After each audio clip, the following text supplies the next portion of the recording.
Welcome to Nasdaq Trade Talks. I'm Jill Malandrino, global markets reporter at Nasdaq. Joining me for this segment, we have Saleem, Daya, senior analyst with Nasdaq Corporate Solutions. Saleem, it's great to see you as always. Welcome back to Trade Talks. Hi, Jill. Thanks so much for having me. It's good to be back.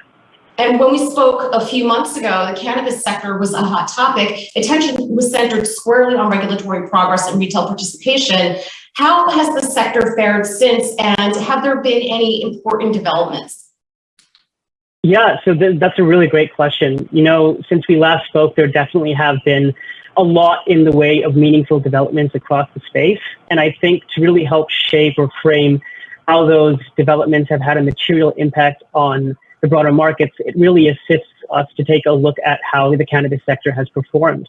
So jumping right into it, the cannabis sector in the month of July essentially pulled back by 11%, building upon the second quarter losses of around 11% as well.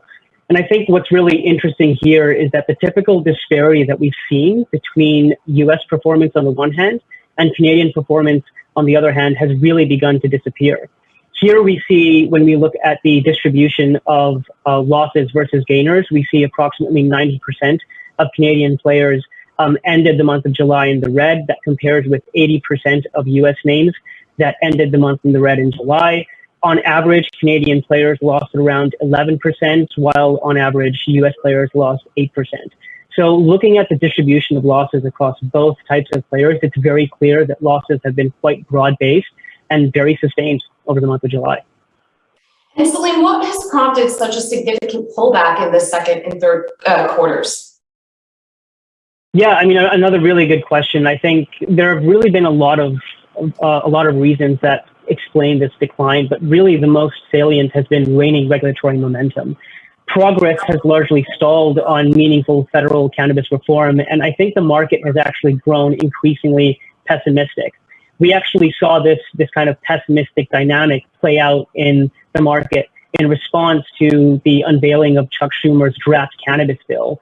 The immensely ambitious scope of the legislation, coupled with the disagreement on the matter of federally legalized cannabis from the Biden administration itself, I think really underscores the inherent political challenges that accompany pushing through any meaningful federal action. Now, it's not to say that these challenges are insurmountable, but the market reaction in July on the back of this news has clearly been one that is indicative of both fatigue and pessimism. What about the risk associated with the names? That's another really great question, and that actually leads us into kind of the next kind of causal factor. And one development that you note quite astutely has been the renewal of concerns surrounding the inherent riskiness of cannabis names. And to really help put this into perspective, back in May, we saw Credit Suisse notify its clients that they would no longer provide custodial services for cannabis companies.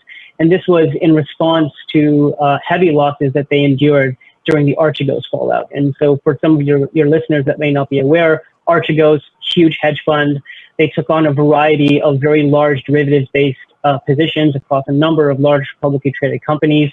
Credit Suisse held the exposure for these positions, and when these positions began to decline, Credit Suisse endured a lot of losses. And so on the back of that, in an effort to rein in and curtail risk, they notified their cannabis clients that they would cease providing custodial services. And the sector was very hard hit on the back of this news. There were concentrated declines across cannabis names writ large. Every company, whether you were Canadian or US, you were fundamentally in the red. And this has essentially been compounded by reports that some notable investors in the space have either reduced or scaled back their cannabis holdings precisely on concerns surrounding risk. Wasatch was allegedly directed by its compliance department to scale back its holdings in the sector. And so while the sector has definitely evolved through its relatively short lifespan, it remains a space that investors see as quite risky. And as a result, I think exposure will be limited. And of course, this isn't really helped by the fact that we still continue to see retail participation at elevated levels across the space. You know, it's not uncommon for us to see in our cannabis names upwards of 90% of the float essentially controlled by retail holders. So, Saleem, we have 4.5 months to go in 2021. What's your outlook for the remainder of the year? What headwinds and tailwinds should investors be focused on? Yeah, so that's really the million-dollar question here. I think overall tailwinds would be centered on continued regulatory progress, right? We've seen a huge proliferation in cannabis legislation, either on the legalization or decriminalization front at the state level, and there have been some meaningful, albeit modest, steps with respect to federal purchase at dispensaries. And so there has been some meaningful progress here.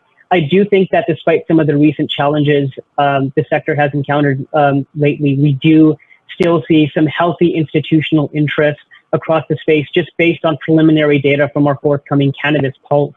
And this includes players like Victory Capital and JP Morgan Asset Management, which have emerged as quite notable buyers across larger cap cannabis companies.